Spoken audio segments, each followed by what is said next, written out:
ಸಖತ್ ಖಾರ ಬಣ್ಣ ಮತ್ತು ರುಚಿ ಆಚಿ ಚಿಲ್ಲಿ ಪೌಡರ್. ಸಾಕಷ್ಟು ಜನ ಶಾಸಕರು ದೆಹಲಿಗೆ ಹೋಗ್ತಿದ್ದಾರೆ ಸರ್. ಇವತ್ತು ಒಂದು ಬಡವಾಗಿದೆ, ಮೊನ್ನೆ 9 ಜನ ಶಾಸಕರು ಹೋಗಿದ್ರು. ಇದು ಒಂದು ನಾಯಕತ್ವ ಬದಲಾವಣೆ ಆಗ್ತಾ ಇದೆ ಅಂತಕ್ಕಂಥದ್ದಕ್ಕೆ ಏನಾದರೂ ಪುಷ್ಟಿ ಇದೆ ಸರ್? ನೋಡಿ, ಇದು ನಮ್ಮ ರಾಷ್ಟ್ರೀಯ ನಾಯಕರು ಬೇಗನೆ ಇದಕ್ಕೊಂದು ಇತಿಶ್ರೀ ಹಾರಬೇಕು. ಇಲ್ಲದೆ ಹೋದರೆ ಇದು ಪಕ್ಷಕ್ಕೆ ಒಂಥರ ಮುಜುಗರ ಮತ್ತು ಡ್ಯಾಮೇಜ್ ಆಗಲಿಕ್ಕೆ ಆಗುತ್ತೆ. ನಾನು ಹೈಕಮಾಂಡಿಗೆ ವಿನಂತಿ ಮಾಡ್ಕೊತೀನಿ, ಆದಷ್ಟು ಬೇಗನೆ ಇದಕ್ಕೊಂದು ಇತ್ಯರ್ಥ ಮಾಡುವಂಥ ಕೆಲಸ ಮಾಡಲಿ ಅಂತೇಳಿ ನಾನು ಕೇಳ್ತೀನಿ. ಈಗ ಸರ್, ಸಿದ್ದರಾಮಯ್ಯ ಅವರು ಮಾತು ಕೊಟ್ಟಿದ್ರು, ಬಿಟ್ಕೊಡ್ತೀವಿ 2.5 ವರ್ಷ ಅಂತಕ್ಕಂಥ ಮಾತು ನಡ್ಕೊಳ್ತಾ ಇಲ್ಲ ಅಂತಕ್ಕಂಥ ಆರೋಪನ ಸಹ ಬಿಜೆಪಿ ಅವರು ಮಾಡ್ಕೊಂಡು ಬರ್ತಾ ಇರ್ತಾರೆ.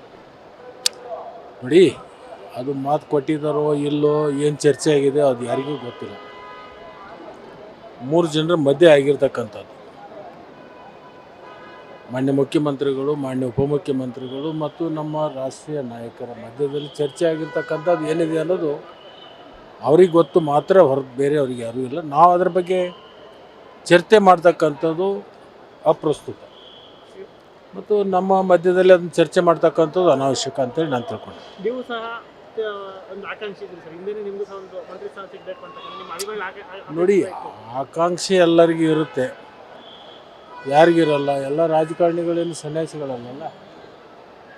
ಮೊದಲು MLA ಆಗಬೇಕು, ಆಮೇಲೆ ಮಂತ್ರಿ ಆಗಬೇಕು, ಒಳ್ಳೆ ಪೋರ್ಟ್ಫೋಲಿಯೋ ಸಿಗಬೇಕು, ಆಮೇಲೆ ಮತ್ತೆ ಮೇಲೆ ಉದ್ಯೋಗ ಹೋಗ್ಬೇಕು ಅಂತಕ್ಕಂಥ ಮನುಷ್ಯನ ಆಸೆಗೆ ಮಿತಿ ಇಲ್ಲ.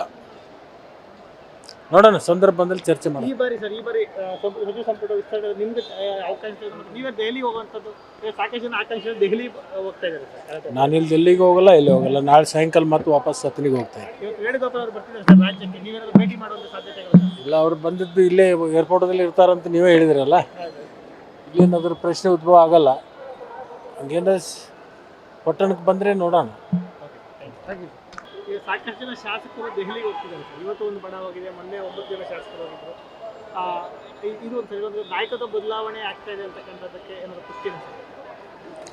ನೋಡಿ, ಇದು ನಮ್ಮ ರಾಷ್ಟ್ರೀಯ ನಾಯಕರು ಬೇಗನೆ ಇದಕ್ಕೊಂದು ಇತಿಶ್ರೀ ಹಾರಬೇಕು. ಇಲ್ಲದೆ ಹೋದರೆ ಇದು ಪಕ್ಷಕ್ಕೆ ಒಂಥರ ಮುಜುಗರ ಮತ್ತು ಡ್ಯಾಮೇಜ್ ಆಗಲಿಕ್ಕೆ ಆಗುತ್ತೆ. ನಾನು ಹೈಕಮಾಂಡಿಗೆ ವಿನಂತಿ ಮಾಡ್ಕೊತೀನಿ, ಆದಷ್ಟು ಬೇಗನೆ ಇದಕ್ಕೊಂದು ಇತ್ಯರ್ಥ ಮಾಡುವಂಥ ಕೆಲಸ ಮಾಡಲಿ ಅಂತೇಳಿ ನಾನು ಕೇಳ್ತೀನಿ.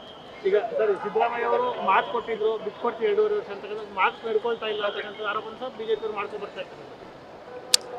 ನೋಡಿ, ಅದು ಮಾತು ಕೊಟ್ಟಿದ್ದಾರೋ ಇಲ್ಲೋ, ಏನು ಚರ್ಚೆ ಆಗಿದೆ ಅದು ಯಾರಿಗೂ ಗೊತ್ತಿಲ್ಲ. 3 ಜನರ ಮಧ್ಯೆ ಆಗಿರ್ತಕ್ಕಂಥದ್ದು. ಮಾನ್ಯ ಮುಖ್ಯಮಂತ್ರಿಗಳು, ಮಾನ್ಯ ಉಪಮುಖ್ಯಮಂತ್ರಿಗಳು ಮತ್ತು ನಮ್ಮ ರಾಷ್ಟ್ರೀಯ ನಾಯಕರ ಮಧ್ಯದಲ್ಲಿ ಚರ್ಚೆ ಆಗಿರ್ತಕ್ಕಂಥದ್ದು ಏನಿದೆ ಅನ್ನೋದು ಅವ್ರಿಗೆ ಗೊತ್ತು ಮಾತ್ರ, ಹೊರತು ಬೇರೆ ಅವ್ರಿಗೆ ಯಾರೂ ಇಲ್ಲ. ನಾವು ಅದರ ಬಗ್ಗೆ ಚರ್ಚೆ ಮಾಡ್ತಕ್ಕಂಥದ್ದು ಅಪ್ರಸ್ತುತ ಮತ್ತು ನಮ್ಮ ಮಧ್ಯದಲ್ಲಿ ಅದನ್ನು ಚರ್ಚೆ ಮಾಡ್ತಕ್ಕಂಥದ್ದು ಅನಾವಶ್ಯಕ ಅಂತೇಳಿ ನಾನು ತಿಳ್ಕೊಂಡೆ. ನೀವು ಸಹ ಒಂದು ಆಕಾಂಕ್ಷಿ ಇದ್ರಿ ಸರ್, ಹಿಂದೆ ನಿಮಗೂ ಸಹ ಒಂದು ಮಂತ್ರಿ ಸ್ಥಾನ ಸಿಗಬೇಕು ಅಂತ ನಿಮ್ಮ ಅಭಿಪ್ರಾಯ? ನೋಡಿ, ಆಕಾಂಕ್ಷೆ ಎಲ್ಲರಿಗೂ ಇರುತ್ತೆ, ಯಾರಿಗಿರಲ್ಲ. ಎಲ್ಲ ರಾಜಕಾರಣಿಗಳೇನು ಸನ್ಯಾಸಿಗಳಲ್ಲ. ಮೊದಲು MLA ಆಗಬೇಕು, ಆಮೇಲೆ ಮಂತ್ರಿ ಆಗಬೇಕು, ಒಳ್ಳೆ ಪೋರ್ಟ್ಫೋಲಿಯೋ ಸಿಗಬೇಕು, ಆಮೇಲೆ ಮತ್ತೆ ಮೇಲೆ ಉದ್ಯೋಗ ಹೋಗ್ಬೇಕು ಅಂತಕ್ಕಂಥ ಮನುಷ್ಯನ ಆಸೆಗೆ ಮಿತಿ ಇಲ್ಲ. ನೋಡೋಣ, ಸಂದರ್ಭ ಬಂದಲ್ಲಿ ಚರ್ಚೆ ಮಾಡೋಣ. ಈ ಬಾರಿ ಸಚಿವ ಸಂಪುಟ ವಿಸ್ತರಣೆ ನಿಮ್ಗೆ ಅವಕಾಶ ನೀವೇ ದೆಹಲಿ ಹೋಗುವಂಥದ್ದು.